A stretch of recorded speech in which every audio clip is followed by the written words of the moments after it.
If you take a look at the ground, you can see I got some rain yesterday. I mean, it was like 3 or 4 in the morning, and it just dumped rain. Maybe got about an inch of rain. It's still not enough rain for me to see the pond water. The pond water is not clean, but I got about an inch of rain at about 3 or 4 o'clock in the morning yesterday. And with everything, I don't know if y'all can tell, but yesterday I was saying I sold those 5 heifers, and so this is all I got left right now. This is all I got left. And the whole big thing with everything going on right now is, and I said, right, I legitimately said it. I am going to start re-expanding my business starting the beginning of this month, right, at the 3rd of this month, and I'm on track to do that. All right, I got everything squared away. I'm gonna go and clear some land, here next week, and then I'll have some money left over. I'll buy more cattle, and then I will start liquidating the big ones. And then I will reinvest the capital to expand my herd. And when I expand my herd, I will, okay. I'm not going to be using leverage, right? The whole thing is when I use leverage, I will tell you how much leverage I used and when I used it and why I used the amount that I used. But as of right now, I'm not using any leverage, right? That's the whole thing about my business right now, is that I'm not using any leverage. And I would still anticipate that my business grows. My business might even grow. I don't know exactly how much, but my business will grow maybe a 7. It might even be 5-7% a month, compounding. All right, compounding, and that is with zero debt. And just to get a clear idea of this situation, right? If I liquidate. Let's say I liquidate my 35 animals. Let's say I liquidate my animals, and I go and I take the money that I make when I sell my animals and I buy more animals, right? Let's say I do that. When I do that, I will have a large amount of positive equity in my herd, right? I will have a large amount of positive equity. I didn't use any debt. I just took the money that I made when I sold my animals. I took that money and I put the money back into my business. And when I did that, it grew my herd, right? So let's say I'm in this situation. I grew the size of my herd. I grew my herd. I have a large amount of positive equity. And I take a look at my herd. Number one, I will probably still be liquidating animals every month, right? And even if I don't liquidate animals, and I have this large amount of positive equity, what is something that I could do that would reasonably expand my business while putting me at very minimal risk? I can leverage against my stabilized asset, right? If I have 35 animals of positive equity and those animals have grown in size, they have definitely gone up in value, they are stabilized, I am raising my animals to a commercial standard, I effectively have a pristine asset. I have a pristine asset, right? I have a pristine asset. My cattle are a pristine asset. I am willing to leverage against them, right? And if I leverage against them, what is the most reasonable way to do it, right? I just go and I take a look at how many animals I have, and I take a loan for that many number of animals. That's it. All right, because the animals, if I, granted that I don't go and buy big old giant animals, right? If I buy them somewhat small, if I have a bunch of 500-pound animals and I go to the sale barn and I buy 350-pound animals, if I buy 250-pound animals, that 250-pound animal will be worth, monetarily will be worth less money than a 500-pound animal. So if I have a 500-pound animal and I go to the bank and I take a loan for another animal, and I have my 500-pound animal and I take a loan and I buy another 250-pound animal, that 250-pound animal will financially be worth less than that 500-pound animal, right? So it doesn't matter. I mean, I don't, my 500-pound animal, let's say that I had originally brought home that animal at 250 pounds and now the animal's 500 pounds, right? The animal's been stabilized. Right, I'm raising the animal to a commercial standard, et cetera, right? I mean, and so, very soon, and, if I just take the money that I make in my business and I put it back into my business, I will end up making a, I don't even know. It will be like a somewhere between 5 and 7% a month, compounding. I will make like 7% return on my money every single month, and that will be with me using zero debt. I will be utilizing debt, but I will utilize the debt once I have utilized my own money. I am sitting on a large amount of positive equity right now. I've effectively just been sitting here for the last 2 months collecting money. I am sitting on a large amount of money. There is no reason for me to utilize debt. Why would I use leverage when I just have money? I will use my money first, right? I will use my money first. And it's already becoming difficult for me to reinvest even my own capital. It's already becoming difficult for me to do that. You know, I'm even considering going into the fed cattle business. I'm even considering going into the mama cow business. I might even go into the cow calf business. I don't, you know, because if I go into the cow calf business, if I have heifers and I hold those heifers back, I don't realize any gains on the heifer. The heifer won't make me any money until she has a calf, and then I, you know, raise the calf, right? You know, I won't make any money on that animal. So that's one way I can reduce the amount of money that I make. Another way that I could reduce the amount of money I make, which it won't. I mean, you know, the whole thing about this thing is that, you know, I've spoken about the commodity markets. The whole thing about the commodity market right now is that effectively the corn price, the price of corn is effectively, it's so low that if anything happens, the corn price will skyrocket. If anything happens, if there is a minimal amount of drought, if people plant less corn, if there's anything, I don't know, anything. All right. If anything happens, there will be a massive, rise in the price of corn. Okay. Corn is very cheap right now. And I've been saying, you know, the whole thing about corn is very cheap right now. If anything happens, the price of corn will skyrocket. If there's a drought, the price of corn will skyrocket. If there is if the farmers plant less corn, then there will be a rise in the corn price. If there's any sort of bad weather, if it's too wet, right, then it will the price of corn will go up. If anything happens, the price of corn will go up. All right, I've been saying this whole thing, and the whole thing, the entire situation is that the price of corn is the baseline for the cattle feed. There will legitimately be years where the price of my feed goes negative, right? I've been speaking about this. If, like this year, the reason I did not bale hay is because I legitimately believe that if I baled hay, I would lose money. There is no profit in the hay market. Minimal to zero, almost zero, all right?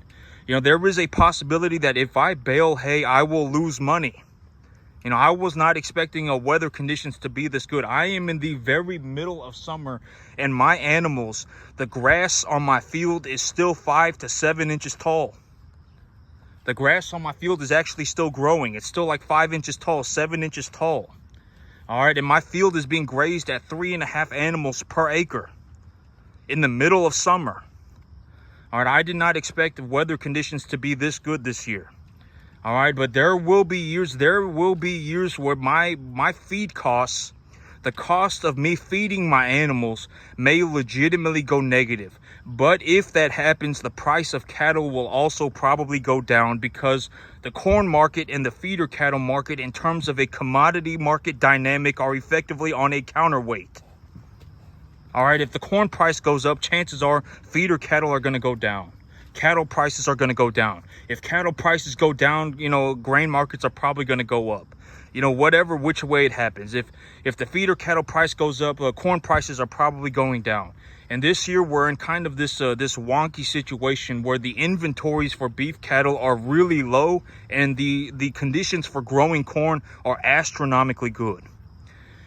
All right, and that's what's causing this whole thing in the commodity markets. But there may be, if I can make $15 a bale, if I can hire somebody, if I can hire a custom baler to bale my hay for me, and I can still make $15 a bale, my feed costs may legitimately go negative. The amount of money that it costs for me to feed my animals their food may legitimately go negative. And there are years when the hay market does very good. This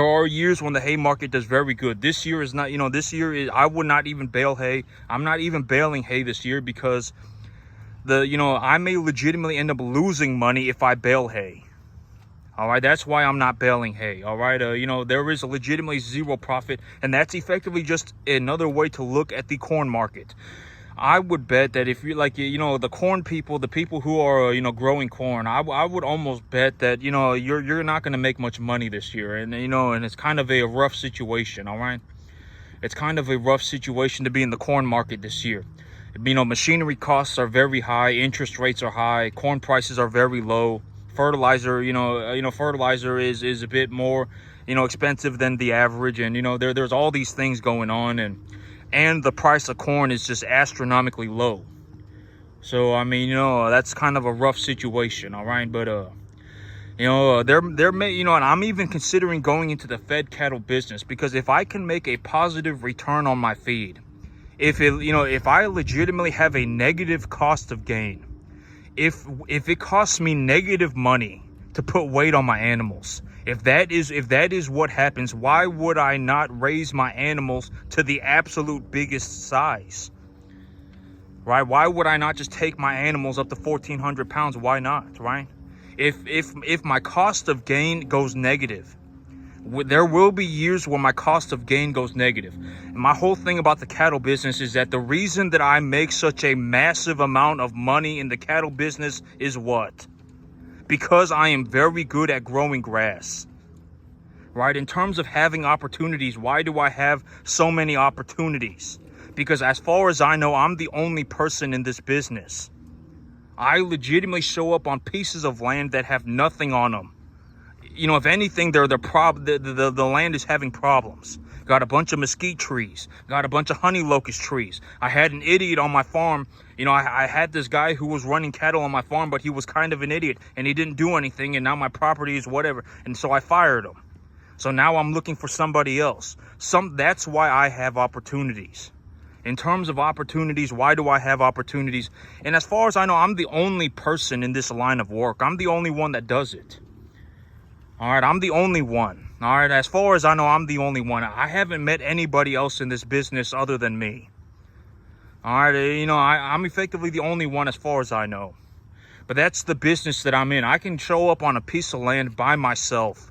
You know, if I was put on a piece of land, and this is going to be a very good, you know, and I've already, you know, given you another, you know, I had that 75-acre field, and I cleared about 50 acres in a day.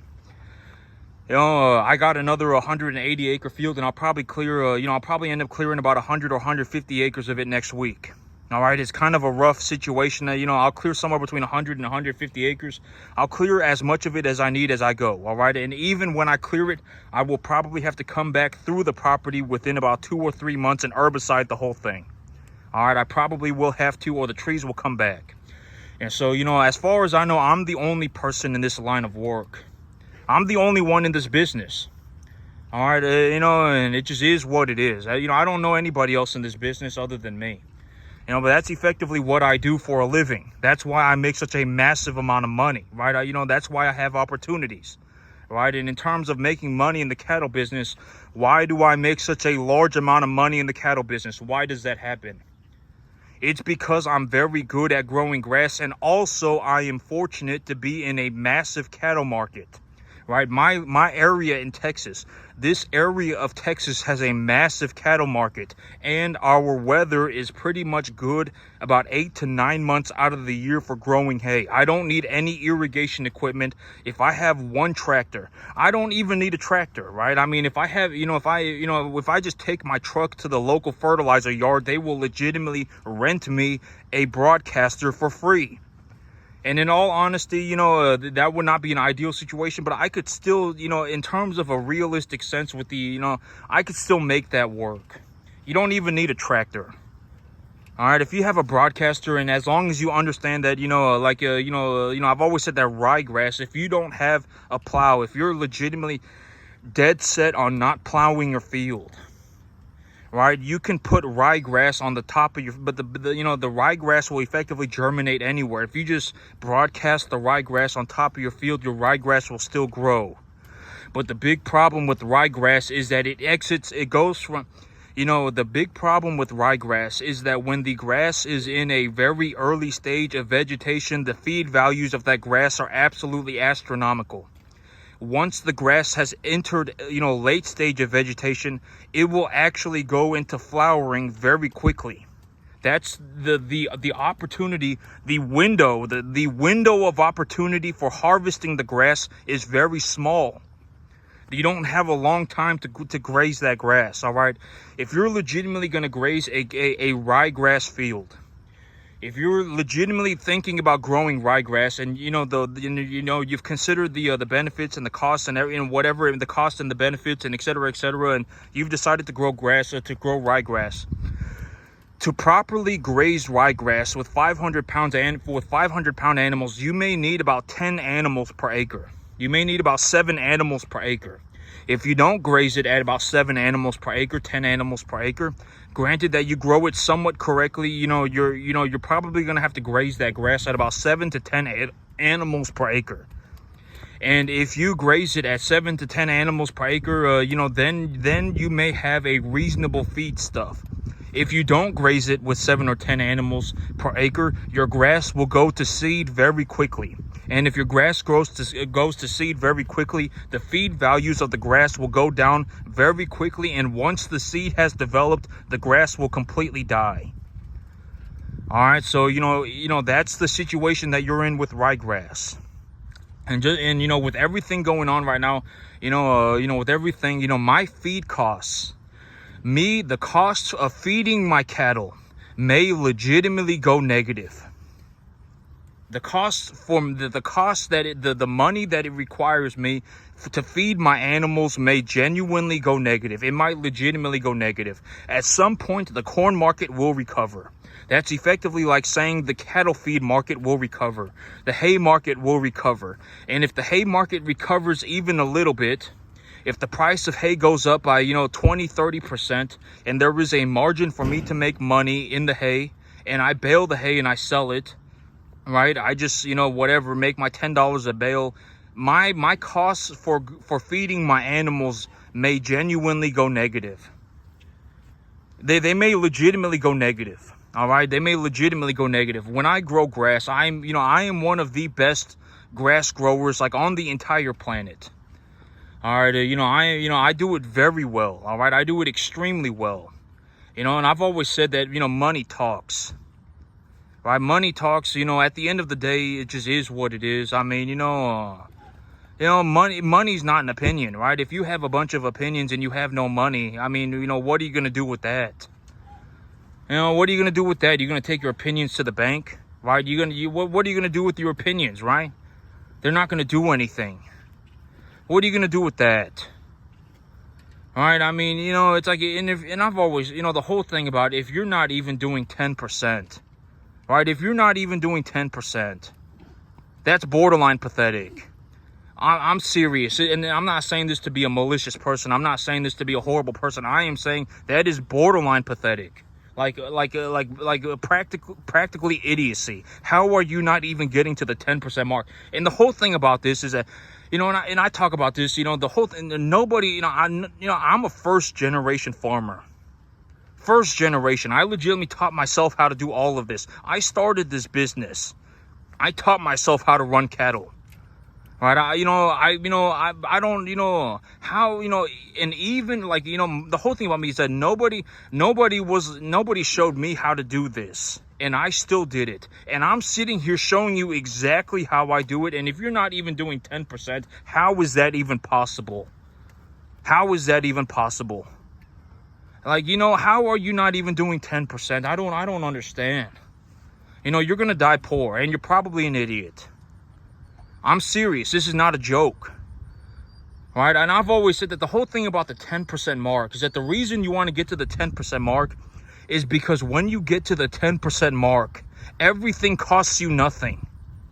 Everything costs you nothing. Your land will cost you nothing. Your cattle will cost you nothing. Your feed will cost you nothing.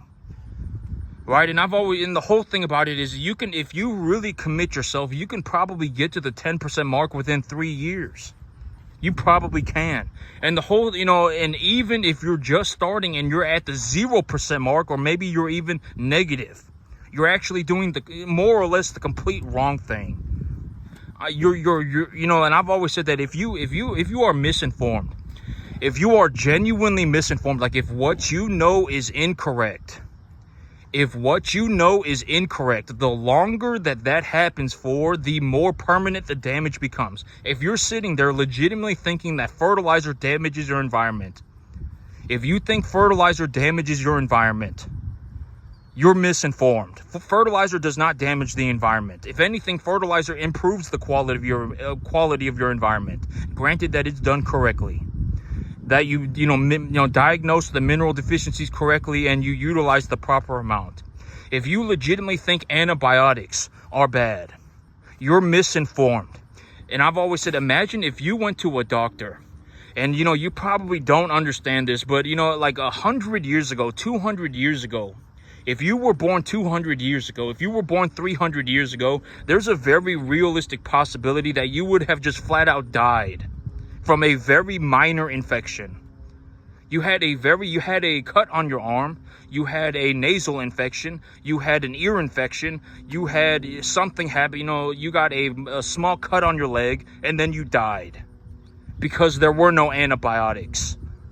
Antibiotics are not bad, all right? And if anything, we should push science forward. We should look to continue to do better, right? We should look to continue to do better. This whole thing about, oh my God, and maybe in 50 years, maybe we're not even using antibiotics anymore. Maybe we're using, gene editing, nanobots. I don't know. Right? I mean, it's like, you may be able to just use some kind of a gene editing thing, right? We may not even be using antibiotics in 50 years. Antibiotics may become old technology, right? They might, who knows, right? In 50 years, antibiotics may become obsolete. We may be using, some kind of AI, gene editing, something, right? Gene editing AI, nanobot. A little robot that will, attack, virus cells and attack, bacterial cells. And then once they're done, you can remove the, remove the AI robot from your, whatever system. That may be legitimately what we're heading for in the next 50 years. All right. That's a very real possibility. It might be 150 years, but that's a very real possibility. All right.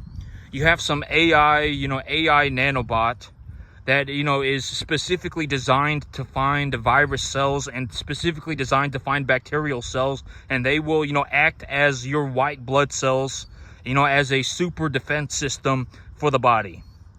All right. And then at that point, antibiotics may not even be used anymore. But as of today, we need to use antibiotics. Science has not gotten that far yet. All right, science has not gotten that far yet. As of today, we need to use antibiotics. And if you don't use antibiotics, your animals are going to die. All right, if you don't use antibiotics, you're going to die. All right, if you legitimately go to a doctor and the doctor tells you I don't use antibiotics, that doc, you're going to end up dying. All right, if you have a very minor infection, you're going to die. All right, antibiotics are not horrible. In 50 years, they will probably be obsolete. In 150 years, they will probably be obsolete. All right, but as of today, you need to use antibiotics. I put a lot of emphasis on my medication program for my animals. All right, but I mean, they're it's as of but my whole situation with this right now. My whole situation with this right now is that, I'm effectively good to go. I will start re-expanding my business. I will start clearing land next week. I will be clearing more land next week. I've cleared about, I've got about 135, 140 acres that I can work with today. I got about 140 acres and I got about another 280 acres to go. Or excuse me, I got about another 200 acres to go. I got about 120 acres ready to go today. All right, I've cleared about 50. I cleared about 50 acres last week. I cleared about 40 acres last week. I got about 120 acres good to go, and I'm going to be clearing about another 100 probably next week. I'll clear another 100 next week. I have a lot of positive equity in my animals. I have a lot of equity. I will start liquidating my bigger steers next month. I will start liquidating the bigger steers. and I will reinvest the capital back into my business. And when I do that, I anticipate that even if I do not use any debt, I will still grow my business by a compounding 5 to 7% every single month. Every single month, all right? And when I use debt, I would reasonably anticipate that the rate of growth for my business goes over 10%. All right, the amount of growth that my business achieves will go at like 10%, somewhere around 10% a month. All right, but I can probably get to, I guarantee 5%. I guarantee 5%. But you have to understand that if, somewhere in the next 3 years, it will probably happen. The cost of my feed may legitimately go negative. And if the cost of my feed goes negative, I may even be able to take my business to 10% a month. All right, I may even be able to grow my business at 10% a month without using any debt if the cost of my feed goes negative. Because if the cost of my feed goes negative, I will take my animals to a higher weight and I will have money left over. All right, what is a very realistic, but at the end of the day, the cattle themselves, if my feed costs go negative, the value of the cattle, the monetary value of the cattle will probably go lower. But I don't really care about that, because why would I care about that if it costs me negative money to feed the animals? If it costs me negative money to feed the animals, why would I care if the value of the cattle go down slowly? I've always said that the whole thing about the cattle market, my big idea of the cattle market, when I take a look at like the big idea of the cattle market is what? Over the long period of time, you have to understand that I'm in the cattle business. This is the only business that I'm in, and I'm not doing anything else. I'm effectively a cattleman for my entire life. I don't plan on getting into the corn market. I'm not going to get into the cotton market. I'm not going to get into the soybean market. I'm a cattleman forever. This is what I do. All right. Even if the price of cattle go down, I will still be a cattleman.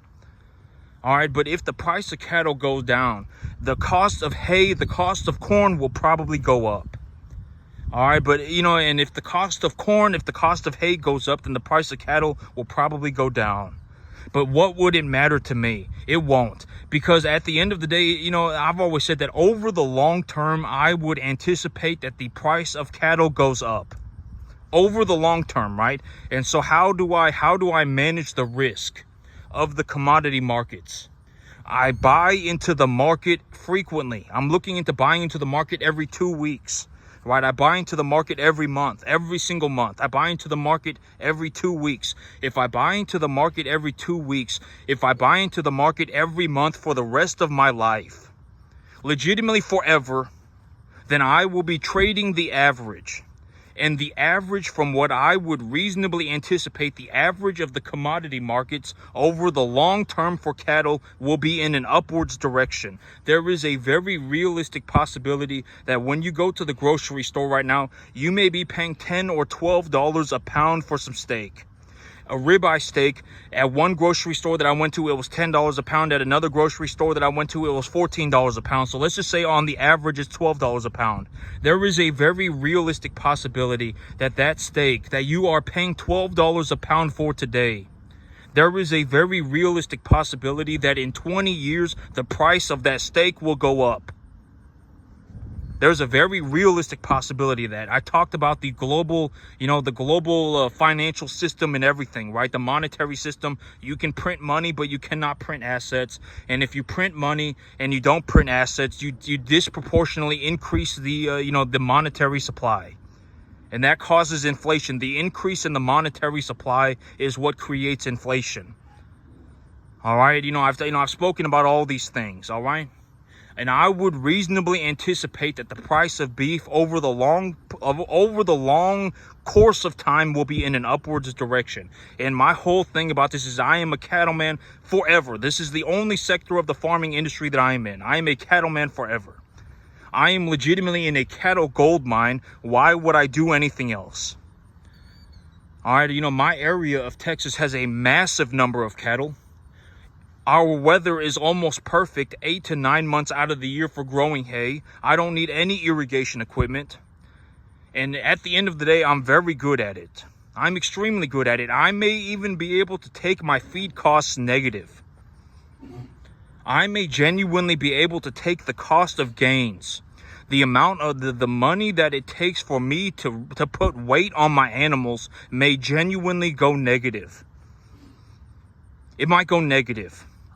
You know, there are a lot of hay wholesalers in the area that when the hay market is good, they will legitimately bale your hay and buy it from you. They will just buy it from you. They will bale it and then they will buy it from you. All right, you know, and if I even make $10 or $15 a bale, my feed costs may genuinely go negative. The amount of money that it costs for me to put weight on my animals may go negative. And if that starts to happen, I may even go into the fed cattle business. Why not? I may even go into the fed cattle business. You know, if it's not going to cost me anything, if it's legitimately going to cost me negative money to put weight on my animals, then I may as well take my animals to the biggest size that I can. All right, I'm set to do I'm set to get everything done. I got everything squared away. Next week I'll be clearing land. As of today, I got about 120 acres that I'm working with. You know, I got about another 200 acres that I need to get cleared up. I have about 120 acres right now that are good to go, and I have another 200 acres that need to get cleared up.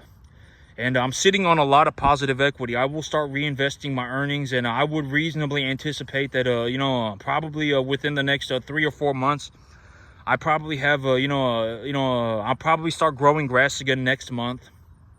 You know, for me to put my animals on grass, for me to put 50 cattle on grass, I've even been, I've just said this 3 times even in this video, it might even cost me negative money. It might cost me negative because I may legitimately be able to graze the grass and then bale it afterwards. All right, and if the hay market is doing very well, I'll even just grow 100 acres of hay and then just bale it.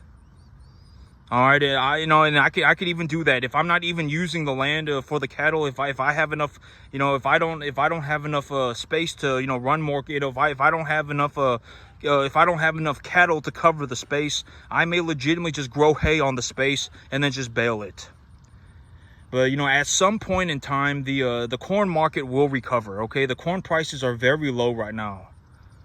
All right, but that's the whole thing is that you don't have to make it to something like this to effectively start to feel the effects of wealth. You don't. As far as I know, I'm the only person in this business. I do very well at it. And in terms of a realistic sense, I actually make more money as a cattleman than anybody on the planet makes doing just about anything. I genuinely do not know anybody I don't know a single person that makes money like me. I don't know a single person, not one. Not a single person. All right, I'm being completely serious about it. I don't know anybody. It's like, how many people do you know? It's like, if you just cut this guy loose and just let him out and he just go walk off into a field by himself and start himself a cattle business and start just making, hundreds of thousands of dollars. How many people do you know that will do that other than me? How many people do you know that can do that doing anything?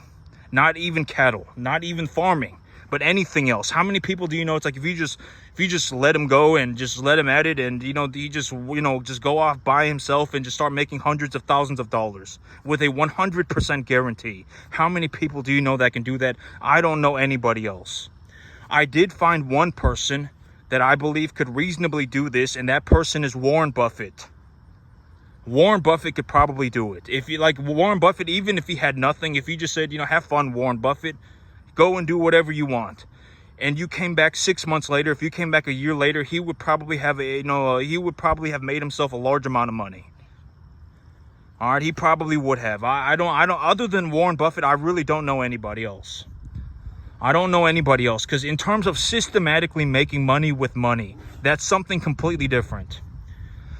Systematically making money with money is something that is different, because like if you're in like the technology industry, if you're in the technology industry and you had to restart today, there is a very real possibility that you're not going to be able to restart it today. Like, if you're in the technology industry, there's a real possibility that you couldn't do that. If you're in retail, you probably could not do that. But if you understand systematically how to make money with money, if you systematically understand how to do that, that's effectively something that I can do. And who else is somebody? And Warren Buffett is the big example of this. There are other people that I have seen. There are other people that I have seen, like in commercial real estate, business acquisition. There are people and stuff like that. But in terms of legitimately just making money with money, the big example of somebody that I would reasonably anticipate that could do this is Warren Buffett. Warren Buffett could do it. I could also do it. If I had nothing, I could systematically turn $5,000 into $100,000 with a 100% guarantee. I could do it effectively by myself, entirely by myself. All right, I'm set to do very well for myself. All right, and in terms of a realistic sense, I legitimately don't know anybody. In terms of like my organic life, I don't know anybody that I don't know anybody else that even makes relatively close to as much money as me. I don't know anybody, not a single person. All right, and I'm not saying that to brag. I wish I knew a bunch of people that made drastic sums of money. That would be cool. All right, I mean, granted that you're not an idiot. All right, if you have money, it doesn't mean that you're not an idiot. All right, there's a lot that goes into it. But in terms of systematically making money with money, that's something completely different.